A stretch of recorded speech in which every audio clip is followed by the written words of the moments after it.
4 wickets తీసి మ్యాచ్ని గెలిపించిన మిచెల్ స్టార్క్. హాయ్ ఫ్రెండ్స్, ఏ మ్యాచ్లో ఏమైంది మీకు తెలుసా? టాస్ గెలిచిన డీసీ బౌలింగ్ ఎంచుకుంది. ఆర్ఆర్ బ్యాటింగ్లో ధ్రువ్ జురెల్ 53, రియాన్ పరాగ్ 51, వైభవ్ సూర్యవంశీ 46 స్కోర్ చేశారు. అలాగే మిగతా బ్యాటర్స్ కంట్రిబ్యూషన్తో 193 స్కోర్ చేశారు. డీసీ బౌలింగ్లో Mitchell Starc 4 wickets, Madhav Tiwari 2 wickets, Lungi Ngidi 2 wickets తీశారు. డీసీ బ్యాటింగ్లో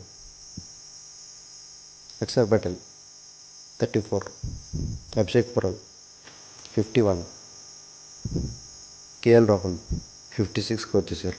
అలాగే మిగతా బ్యాటర్స్ కాంట్రిబ్యూషన్తో 197 స్కోర్ చేశారు. RR bowling Brijesh Sharma 2 wickets, Jofra Archer 2 wickets తీశారు. ఫైనల్గా డీసీ 5 వికెట్స్ తేడాతో గెలిచింది. Player of the match Mitchell Starc ఇచ్చారు. ఈ వీడియో మీకు నచ్చినట్లయితే లైక్, షేర్, కామెంట్ చేయండి.